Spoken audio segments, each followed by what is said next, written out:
if we came out and if Congress would agree to a program that say, yes, we're going to basically put a freeze or a cap or a ceiling on federal spending, and we're going to get our fiscal house in order, not continue trying to spend ourselves out of the recession, I think that'd be such a positive signal to the bond markets, to Wall Street, if you want to call it, that there'd be a very, very positive response.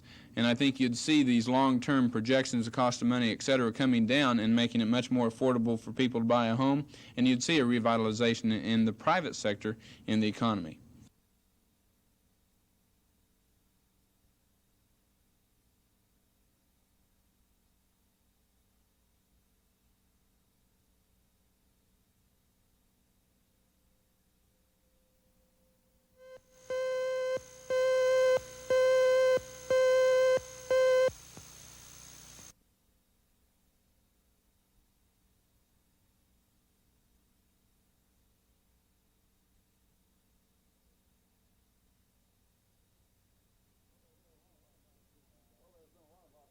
Well, there's been a lot of opposition by elected black public officials concerning Mr. Temple's appointment. There's some opposition to his age, and there's some concern about his ability to serve on that commission and be an advocate for a good racing commission and a good racing industry, as well as an advocate for black or minority citizens to have some input into that industry.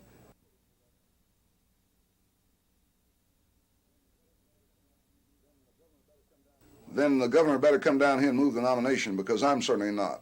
And unless they change the rules of the Senate, Mr. Temple will not be a member of the Horse Racing Commission.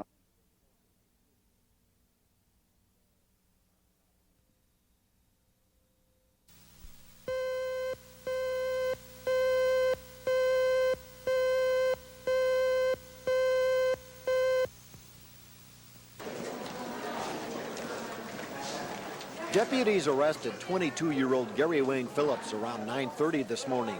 Phillips is a prime suspect in the murder of a 22-year-old Valley Brook woman and her 3-year-old son. Suspect Phillips was the victim's neighbor. He was supposed to go coon hunting with the victim's husband last night, but at the last minute he changed his mind. The husband discovered his dead wife and son when he returned home from the coon hunt around 5 o'clock this morning. The killer had pumped at least 4 bullets into the baby's body as he slept in his crib. The mother's body was found in a hallway. The husband found a second child unharmed, but still clutching her mother's lifeless body. Authorities think the murder involved a dispute over some drugs. The victims' names are being withheld until relatives can be told about the tragedy. Scott Wallace, Action 4 in Valley Brook.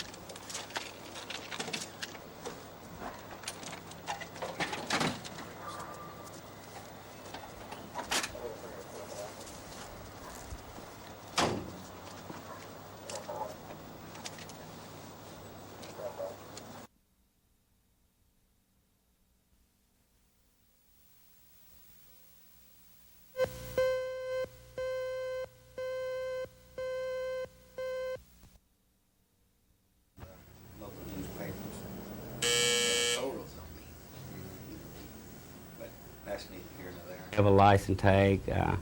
We do have some eyewitnesses. This is the 5th.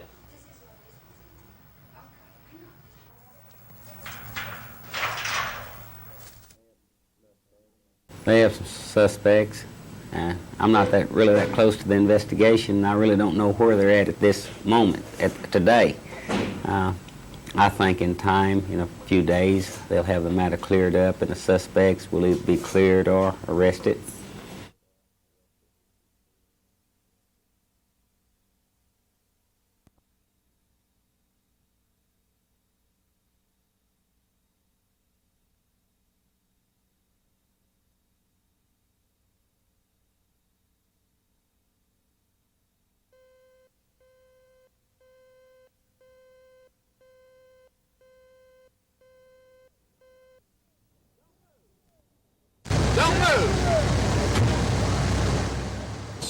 They knew immediately that the bags held a toxic chemical.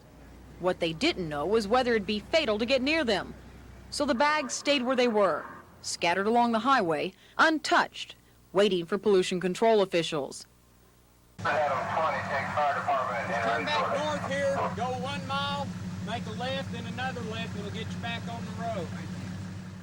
Meanwhile, Canadian County authorities made sure drivers traveling on the Northwest Highway weren't put in any danger. They set up roadblocks 1 mile in each direction to reroute traffic.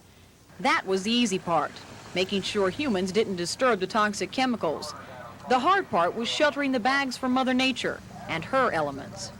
If this chemical is mixed with liquid, then it becomes very hot, and anything near it that is combustible will burn.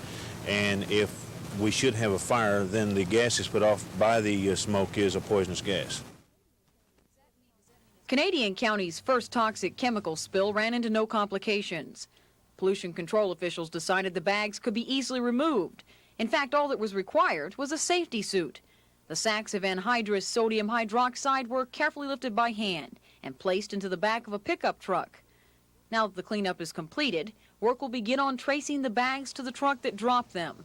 Its driver faces some very serious charges. Sherry Sellers, Action 4 in Canadian County.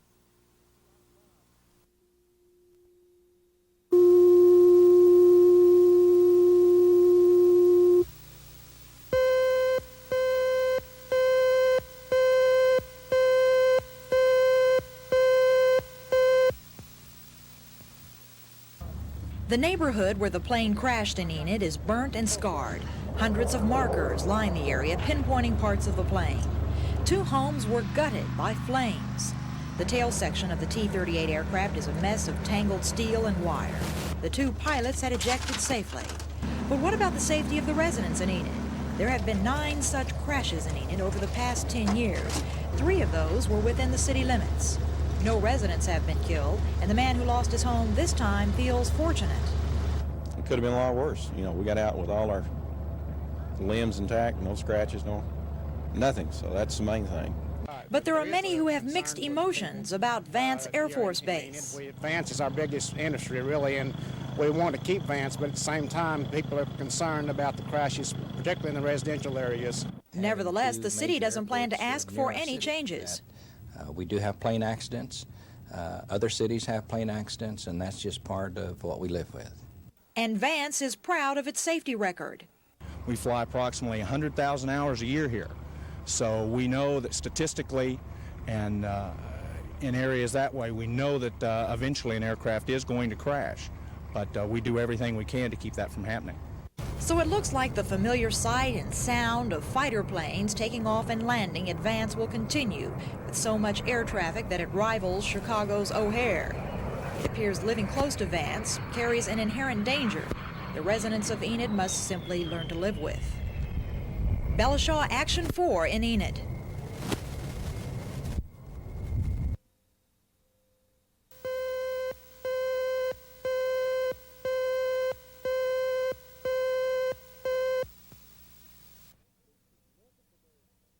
We should look at the various functions and look at the various programs, and if some of them more logically fit somewhere else and can be handled just as easily and just as effectively at less cost, then we should do it. But I'm not for change just solely for the sake of change.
don't you put your...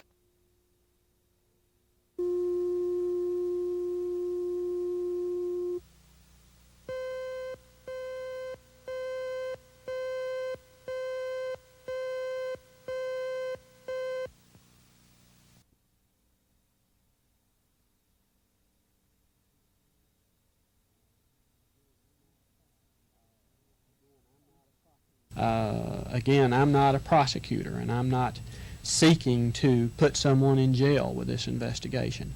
Neither am I a judge. I'm not to judge who is guilty or innocent. I'm a lawmaker and responsible for the budget. And to do that, I have to have the information. Now, I do feel strongly that the people should know what's going on, and I don't think they were given enough information of this.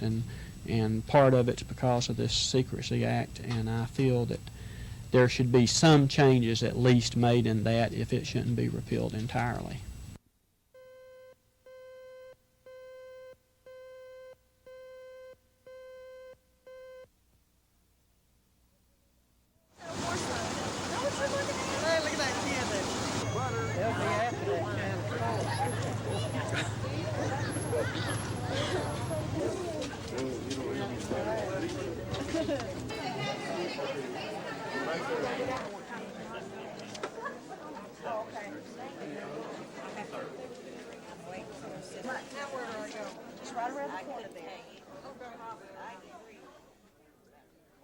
We had people waiting at 7, and we turn away as many as we serve.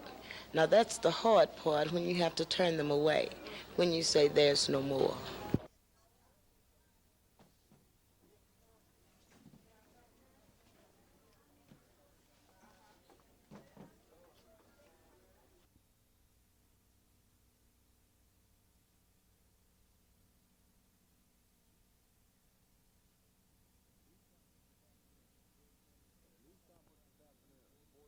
In a news conference this afternoon, Board Chairman James Harlow announced the increase request.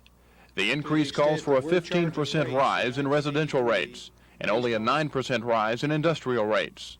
But Harlow said the company wasn't picky on the residential users. The rate of return over the past 21 months from residential revenue has not kept up with that of the industries. What you see is a case where the residential class of customer rate of return has been lower. This particular allocation proposes to even it up a little bit more in terms of each kind of customer carrying his own costs. Part of the increase will help OG&E pay for a new plant going in at Muskogee costing $387 million. OG&E justifies that by saying the cost of the plant is added to their investment, thus becoming part of the basis for rates customers pay. But this rate increase will be looked at closer this time, according to the Attorney General's office. A new division there is designed specifically to look at all the evidence of an increased request and to report to the Corporation Commission their findings. We have to understand exactly what the company is asking for and what their justification is for all of their all the expenses that they claim that they're incurring. And then we have to analyze it from our own point of view and see whether we think that the rate proposal that they have is fair and justified by them. And we would like to put in our own evidence, our own testimony, experts, or however we do it, to show that perhaps certain things can be handled differently. The $82 million request is the first by OG&E in 21 months. Kevin Ogle, Action 4.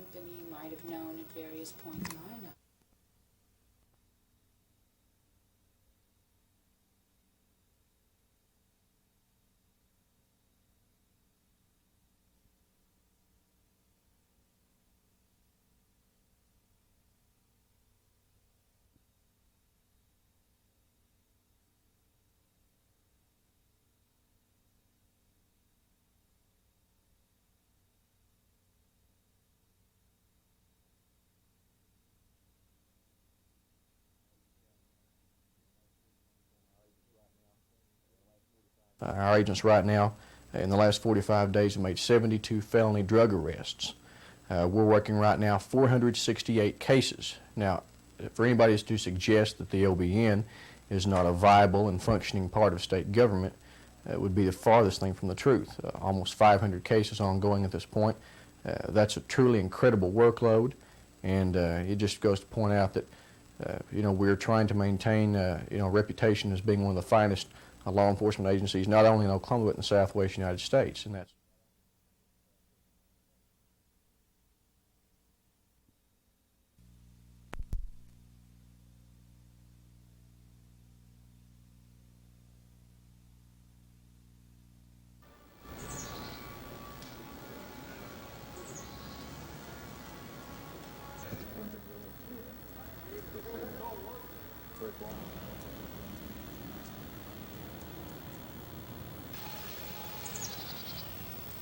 It was tremendous because you could stand right in the middle of this exact. We did our best we could on the fire, but the fire was so fully involved in the basement and up through the exterior walls that we finally had to just back off and let the building go ahead and vent itself and more or less burn into the basement without taking the danger to the other fireman or anybody else in the area. How many papers you guys going to be in tomorrow? No, we don't have the power. I know Louie and I know Katie Shea.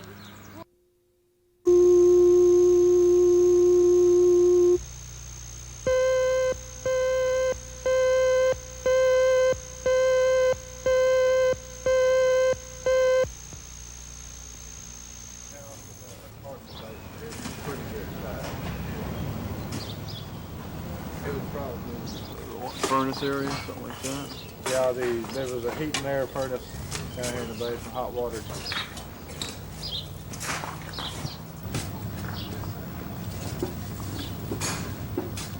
After they got inside, they did find the floor was very soft and spongy, like it had burned away beneath it. And the floor fell in, and they simply could not get down to fight the fire. And it got into the walls and spread up the outside walls and the inside walls, and of course got into the attic, and it was an uncontrolled fire.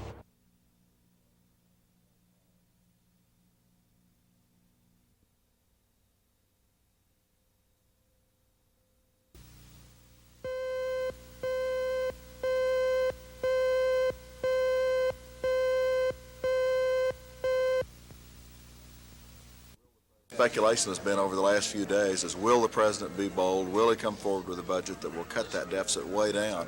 And frankly, I think that's the big test for Ronald Reagan right now, and it's the big test for the Congress.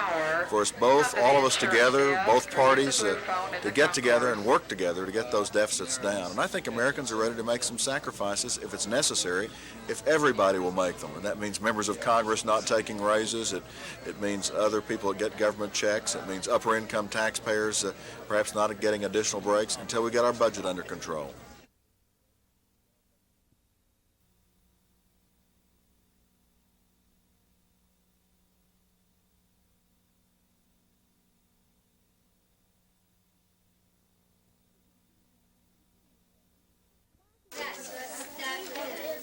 Classes in Piedmont are continuing as usual. But while the students are busy studying, the district is financially struggling. The school system of 925 students is facing state cutbacks of $60,000. That, coupled with low gross revenues and depleted savings, has forced the district to cut back. 5 part-time school employees have been laid off, and the district is under a buying freeze. With more than a 6% cut, it would mean that we could not operate it. We won't get all the goodies that we have been having for the past 4 or 5 years. Oklahoma, as you know, has been fortunate to be in a good state with a good economy. And we're just happy to be part of it. When it comes time to tightening up, we can do it. Owen says despite a gloomy financial outlook, support from the community is strong. He says yesterday's passage of the school millage election is a good indication that Piedmont can weather the financial storm with community support. Debbie Mash, Action 4 in Piedmont.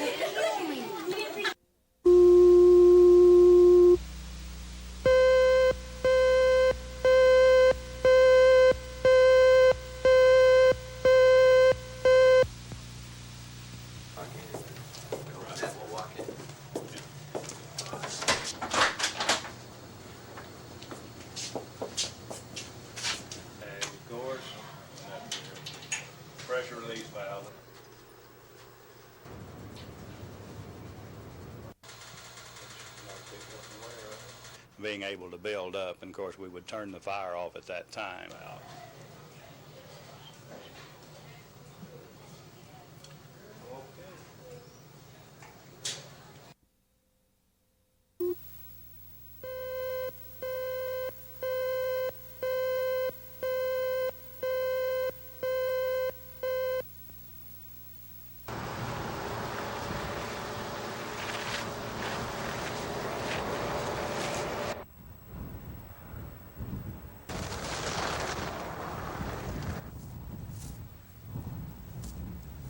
It's sure bad on business around this time of year, especially in the oil field when it's everything's so slow anyway. This didn't help a bit. But I guess for kids, they'll like it. I've got a boy that's going to have me out this afternoon pulling him on a sled.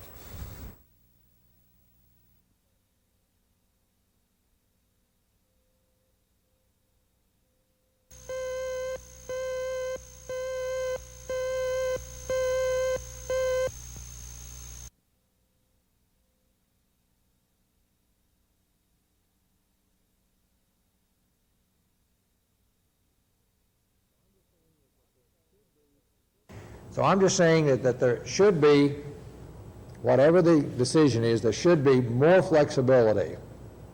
And it could be done with perhaps no appropriated dollars into a special account, or it might also include a special account of several $100,000 or $1 million set aside in a special fund that the governor, under certain rules, could use.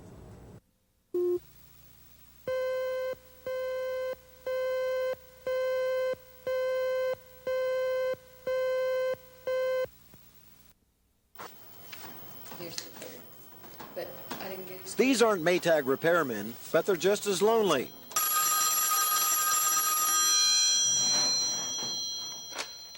Mary Lou Thomas is an elementary teacher during the day. At night, she's a dial-a teacher. 3 nights a week, 2 teachers help students solve the riddles of reading, writing, and arithmetic. Tonight, they only got 6 calls.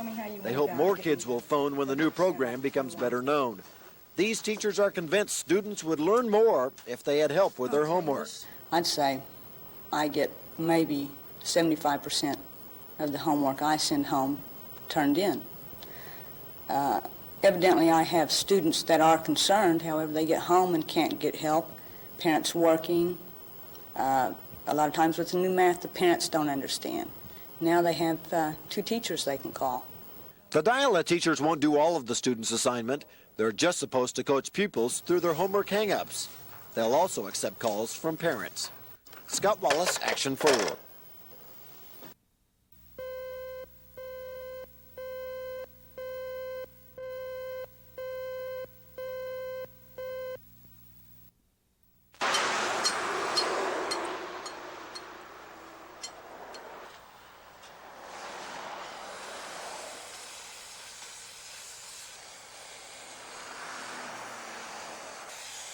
The point is to try to look at some of these policies and look at it in the overall budget picture.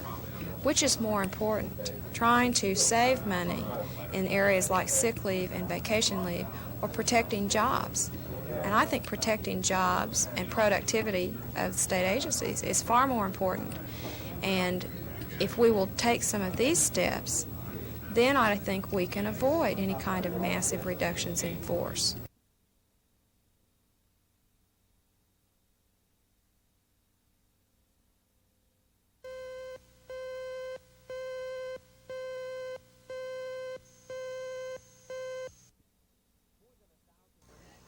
More than 1,000 Oklahomans applied for unemployment compensation at this office last month.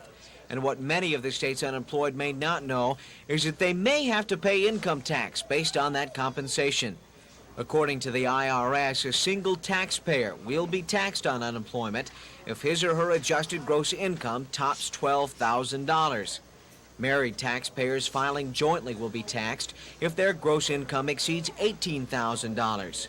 According to one tax expert, Congress passed this law as an incentive for Americans to stay on the job. the new law that came into effect in 1979 taxed unemployment compensation as a disincentive for people to go on unemployment compensation simply because it was profitable. If you lose your job this year, it may be wise to try and sock away a little bit of that unemployment money. If you don't, you may find yourself without a job, no money, and a huge tax bill at the end of the year. With Tax 883, Kurt Autry, Action 4.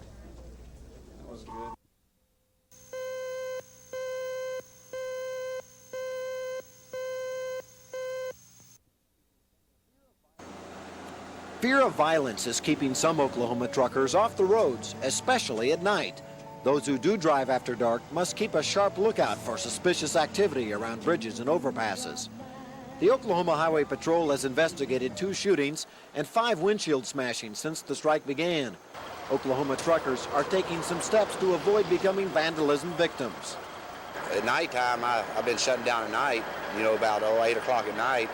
And then just before I shut down, I use my spotlight on all the overpasses and kind of run with a group of them instead of running out by myself like I usually do. We're not running at night at all. If we go off the road or something, you know, there's big trouble because we got 8 lions on. So it's we're just running during the day, and we got a car going ahead of us to make sure we don't get a brick in the head or something. Highway Patrol troopers are keeping close tabs on strike violence, but they can't be everywhere. And realistically, we can't be every place at the same time, so the opportunity to create a problem exists. And the best defense is for these truckers and other people to remain off of the roadway during the nighttime hours if possible. There'll probably be more acts of violence as long as the strike lasts. Those truckers who do choose to stay on the road will have to remain extra careful. Scott Wallace, Action 4.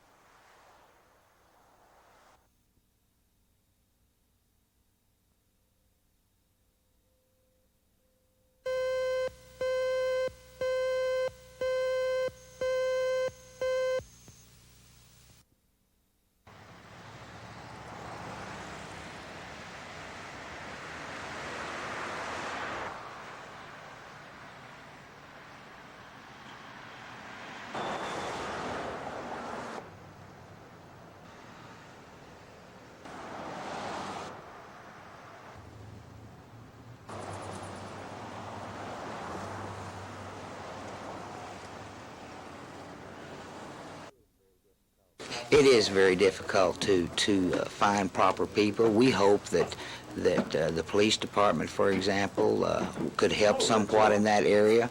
We hope that because of the $300 fine and the 90 days in jail, that when someone is caught doing this, either a citizen turns them in or however, that they will realize and that it will get some publicity and might deter it in the future.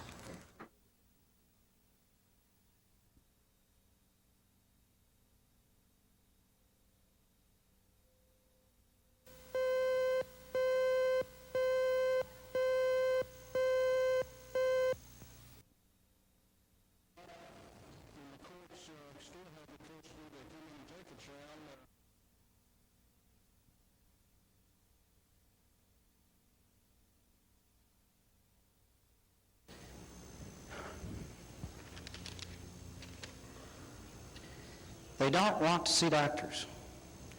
And yet I heard Representative Sheridan say, it's okay if those in their faith set their legs. Those aren't the hands of God. Those are the hands of other human beings. Just like the hands of a doctor. Many of them in the gallery wear glasses. I asked about that. A lady called me. I talked to her. She said, please don't interfere with our religious freedom. I said, explain to me about glasses. And she said, well, that's different because that's necessary. We've got to drive. We could get killed if we didn't wear glasses because we can't see. Do you see a paradox in that? Many of the folks who are here in this gallery ought to take what God has made available to them, let them pray without ceasing, let them use the physicians, let them use the hospitals, let them use the medications, and let them pray that the hands of those who are using these tools that God has provided will serve God's will and intent and let that child survive to live another day.